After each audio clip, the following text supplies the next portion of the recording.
à toutes et à tous, bienvenue sur la chaîne de Serpentine Art. Aujourd'hui je vous présente un speed painting de cartes Pokémon. J'en ai déjà réalisé quelques-unes et je vous propose aujourd'hui d'en découvrir une nouvelle et en plus récupérer quelques bons conseils si vous aussi vous souhaitez peindre sur des cartes Pokémon.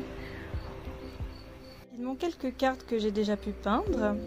Donc en fait cette idée m'est venue après le festival Pokémon à Mulhouse.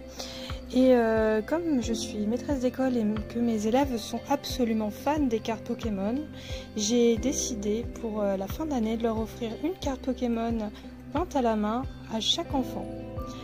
Voilà, donc c'est un projet qui me tient vraiment très à cœur. Alors j'excelle pas dans la peinture acrylique, hein, mon domaine c'est plutôt le digital painting ou l'aquarelle, mais c'est un chouette défi pour se lancer un peu dans l'acrylique.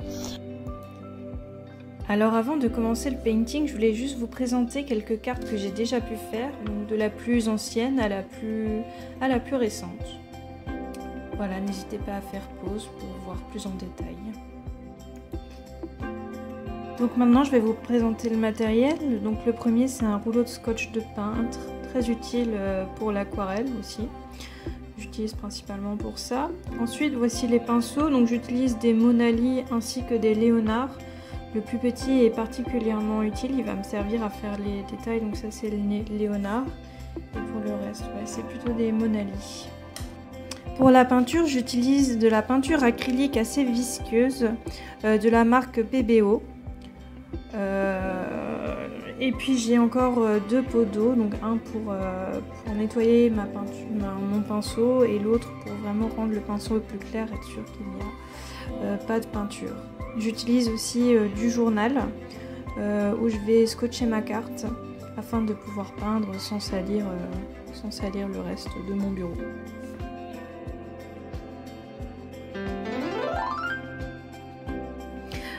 Donc ça c'est une étape assez importante, on va venir coller le scotch de peintre à l'arrière de la carte pour être sûr que la peinture ne se glisse pas en dessous de la carte et ne puisse pas colorer l'arrière de la carte. Moi le conseil que je donne c'est toujours mettre le scotch un petit peu sur le pantalon, sur le jean avant de le coller directement sur la carte afin de le décoller plus facilement.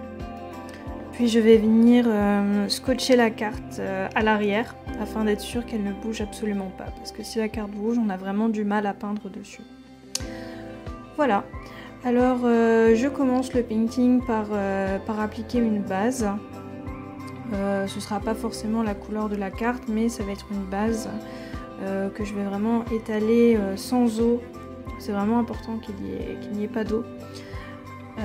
Donc cette base, quand elle va sécher, elle va permettre de rendre le support, la surface plus adhésive et donc de pouvoir mieux gérer les couleurs par la suite.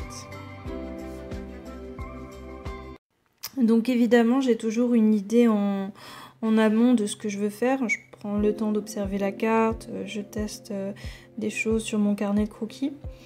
Là, tout bêtement, j'ai choisi de continuer la liane. Et vous verrez que par la suite j'ai choisi du coup de dessiner un chenipot. Pourquoi un chenipot de couleur rouge? Ben tout simplement parce que j'ai remarqué que sur la carte il n'y avait que du vert et du rouge et je me suis dit le chenipot va faire un beau rappel avec le rouge. En plus le rouge contraste particulièrement avec le vert, ce qui donne une harmonie de couleurs plutôt intéressante.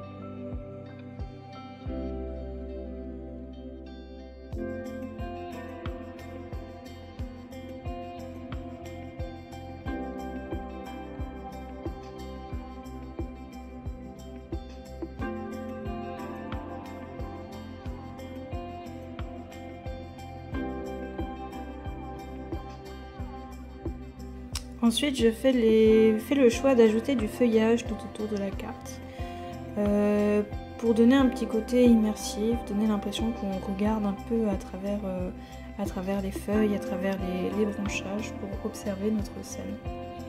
Ça permet de mettre aussi notre scène en valeur.